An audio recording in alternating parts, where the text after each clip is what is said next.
নমস্কার বন্ধুরা, আমাদের মা বোনেরা সবাই লক্ষ্মীর ভাণ্ডার পাচ্ছে, কিন্তু যুবকদের জন্য একটি খুশির খবর। গত 5 ফেব্রুয়ারি বৃহস্পতিবার রাজ্যের বাজেটে যুব বাংলা যুবসাথী প্রকল্পে মাসে 1500 টাকা করে দেবে রাজ্য সরকার। তো ইতিমধ্যে আবেদন প্রক্রিয়া হয়তো শুরু হয়ে গিয়েছে। কি করে আবেদন করবেন আজকে জানাবো এই ভিডিওতে, এবং আপনাকে কি কি ডকুমেন্ট দিতে হবে, কি কি কিছু শর্ত রয়েছে, এখানে কি কি শর্ত আপনাকে মানতে হবে তা নিয়ে বিস্তারিত জানাবো এই ভিডিওতে। ভিডিওটা যদি আপনাদের ভালো লেগে থাকে অবশ্যই লাইক কমেন্ট শেয়ার করবেন, চ্যানেলটিকে সাবস্ক্রাইব করবেন, পাশে থাকা বেল আইকনটি অল করে রাখবেন সবার আগে ভিডিও পাওয়ার জন্য। তো চলুন দেখে নিই বিস্তারিত তথ্য। আবেদন করবেন বাংলা যুবসাথী প্রকল্পের জন্য। মাসে 1500 টাকা পাওয়ার শর্তগুলি জানুন। বিধানসভা ভোটের আগে নতুন প্রকল্পের ঘোষণা করেছেন মমতা বন্দ্যোপাধ্যায়, অর্থমন্ত্রী চন্দ্রিমা ভট্টাচার্য। রাজ্যের বেকার তরুণীদের পাশে দাঁড়াতে যুব সাথী প্রকল্প রইল এই প্রকল্পের আবেদন করার শর্ত ও পদ্ধতি। নতুন প্রকল্প বাংলার যুবসাথী। বিধানসভা ভোটের আগে নতুন প্রকল্পের ঘোষণা করেছেন মমতা বন্দ্যোপাধ্যায়ের সরকার। প্রকল্পের নাম বাংলা যুবসাথী প্রকল্প।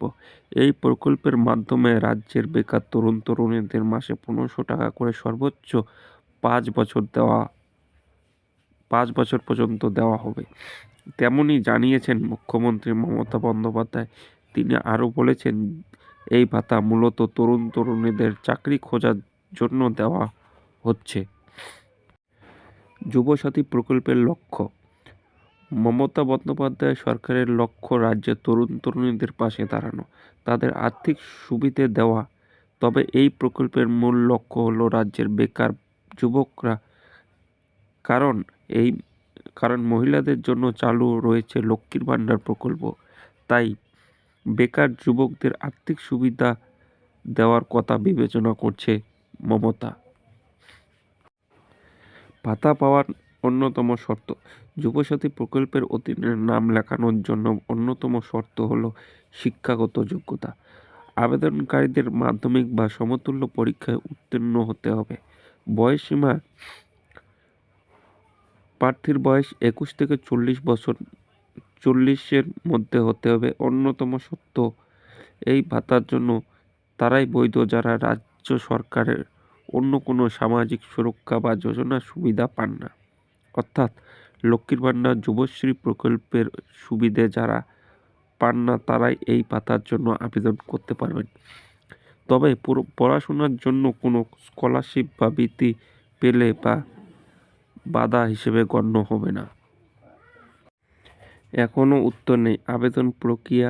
এই ভাতার জন্য অফলাইন না অনলাইনে ফর্ম ফিল আপ করতে হবে। রাজ্য সরকার এখনও সেই গাইডলাইন দেয়নি। তবে আধার কার্ড আর মাধ্যমিক পাশের সার্টিফিকেট ও ব্যাংক অ্যাকাউন্ট লাগবে।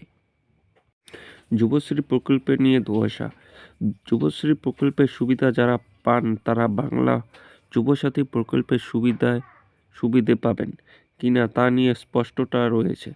যদি মমতা বন্দ্যোপাধ্যায় সরকার বলেছে চতুর্থবারের জন্য ক্ষমতায় ফিরলে 15 আগস্ট থেকে এই প্রকল্প চালু হবে। আপনারা যে শুনলেন যে রাজ্যে যুবসাথী প্রকল্প,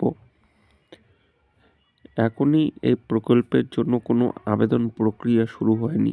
এটি শুধু বাজেট হয়েছে। যদি বর্তমান সরকার চতুর্থবারের মধ্যে রাজ্য সরকার করতে পারে, তবেই এই যুবসাথী প্রকল্পে 1500 টাকা করে দেওয়া হবে। তো এটাই ছিল আজকের এই ভিডিওটি যদি আপনাদের ভালো লেগে থাকে অবশ্যই লাইক কমেন্ট শেয়ার করবেন। সবাই ভালো থাকবেন, দেখা হচ্ছে নেক্সট ভিডিওতে।